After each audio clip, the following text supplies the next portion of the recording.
안녕하세요. 부산물리치료사 심선생입니다. 이번 영상도 쪼그레 앉기가 안되는 분들을 위한 영상을 준비했는데요. 쪼그레 앉기 너도 할 수 있어 두 번째 영상입니다.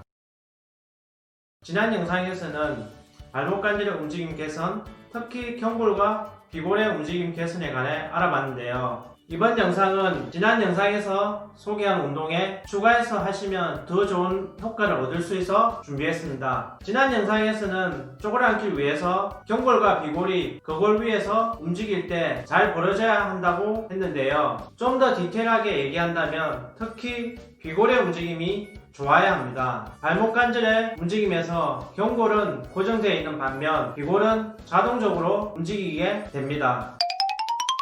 발목 관절이 배척 굴곡될 때 비골이 벌어져야 된다고 얘기했지 않습니까? 이 비골이 벌어지는 것 뿐만 아니라 뒤로 가고 또 위로 가야 됩니다. 거골의 생김새 때문에 그렇게 되는데요. 이렇게 뒤로 가면은 거골이 올라오면은 이 거골이 비골을 벌리고 그리고 여기에 있는 게 밀고 들어와서 뒤로 보내고 또 위로 올리게 되어 있습니다. 이런 움직임들이 잘 일어나야지 이 발목의 배척 굴곡이 잘 된다고 보시면 됩니다. 선 상태에서 보면은 쪼그레 앉으려면 이렇게 들어가지 않습니까? 들어갈 때 여기 있는 비골이 벌어지고 뒤로 가고 위로 올라오고 이런 동작들이 자동적으로 일어나야 됩니다. 이런 비골의 움직임을 방해하는 근육이 있습니다. 비골에서 시작해서 뒤로 돌아서 엄지발가락에 붙는 장구지 굴근이라는 근육이 있는데요. 이 근육이 짧아지면은 앞에서 말했던 비골의 자동적인 움직임이 제한을 받아서 쪼그레 앉는 것이 불가능하게 만들 수도 있습니다. 특히 무지외반증이 있는 분들에게서 이 장무지 굴근의 단축이 있는 경우가 많습니다. 이런 비골의 자동적인 움직임은 우리 눈에 보일 정도로 크게 일어나는 움직임이 아니라 아주 작은 움직임이면서 발목의 움직임에 따라 자동적으로 일어나야 하는 움직임이라서 상대적으로 중요하게 생각 아닌 경우가 많은데요. 우리 몸에서 어떤 동작을 할 때 자동적으로 일어나야 하는 작은 움직임에 이상이 생기면 문제를 일으키고 결국은 통증을 일으키게 됩니다. 그리고 조금 더 알려드린다면 엄지발가락을 수동적으로 신전했을 때 거의 90도가 되어야 합니다. 만약 90도가 되지 않는다면 고형 중에 나쁜 영향을 줄 수 있습니다. 이런 나쁜 영향은 무릎, 고관절, 허리, 목 등에 점차적으로 영향을 줄 수 있습니다. 만약 이 근육이 짧아져서 엄지발가락 신전이 90도가 안 된다면 이 근육을 늘려야 합니다.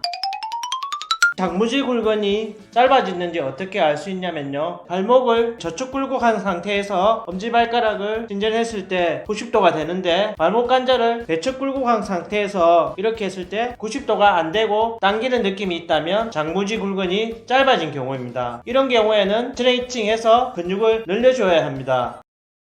스트레칭을 하기 위해서는 네모난 상자를 준비하시거나 아니면 요가 블럭을 준비하시면 됩니다. 요런 블럭이 있어야지 무릎을 앞으로 구부릴 수 있어요. 벽에다가 하시면은 무릎을 못 구부려요. 내가 충분히 무릎을 구부릴 수 있을 만큼 공간이 확보되어야 되기 때문에 이런 나무 상자나 아니면 요가 블럭 같은 거를 하시는 게 좋습니다. 그리고 영상처럼 벽에 모든 발가락을 신전시킵니다. 최대한 신전시킬 수 있을 만큼 신전시키고요. 스트레칭 하는 동안 뒤꿈치가 밀리는 것을 방지하기 위해서 이렇게 뒤꿈치로 막습니다. 이렇게 구부려 봅니다. 이렇게 구부리면은 발바닥이 당기시든가 아니면 종아리가 당기실 겁니다. 당기는 부위와 정도를 비교하기 위해서 신전시키지 않은 상태에서 한번 구부려 보겠습니다. 이거는 잘 되는데 모든 발가락 신전시켜서 하면 당기는 부위가 조금 다를 겁니다. 강도도 좀 다를 것이고 조금 다르죠. 발가락을 신전시켜서 스트레칭 한다고 보시면 됩니다. 장무지 굴근이라든지 장지 굴근 이런 긴 근육들과 그리고 발바닥에 있는 짧은 근육들을 한꺼번에 스트레칭 시킨다고 보시면 됩니다. 한 번에 너무 많이 하려고 하지 말고요. 조금씩 천천히 당기는 지점에서 1분 정도 유지하면 됩니다. 저는 여기서 당기네요. 여기서 1분 정도 유지합니다. 스트레칭은 약하게 길게 하셔야지 됩니다. 강하게 한 방에 하는 게 아니고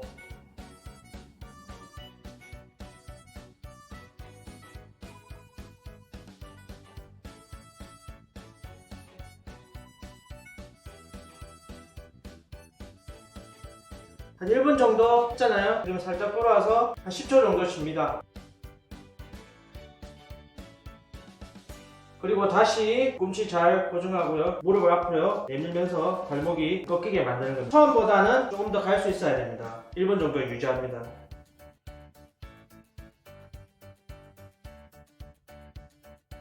꼭 뒤에 맞고요.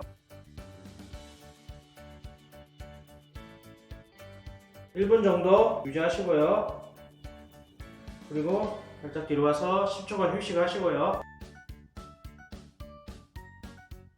세 번째 할 때는 조금 더 가야 됩니다. 두 번째 할 때보다는 좀 더 가야 돼요. 1분간 다시 또 유지합니다.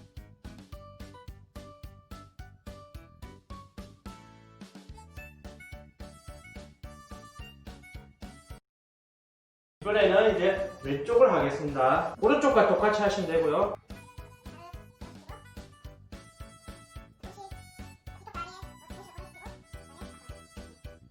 오른쪽, 왼쪽은 차이 나시는 분들이 많습니다. 당겨내서 1분 정도 유지.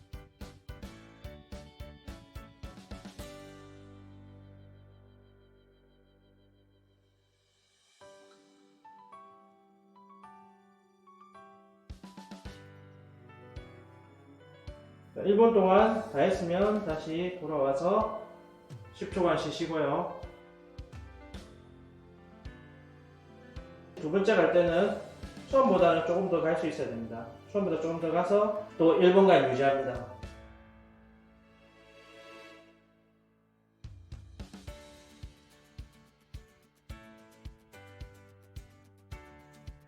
(1분간) 유지하고 다시 돌아와서 10초간 휴식하고요.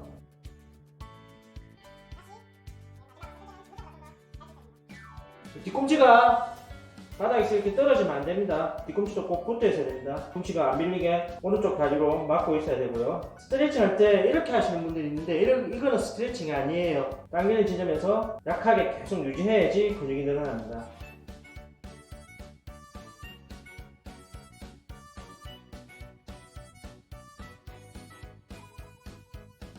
(1분간) 스트레칭을 하셨고요. 3번씩 다 하셨잖아요. 오른발, 왼발.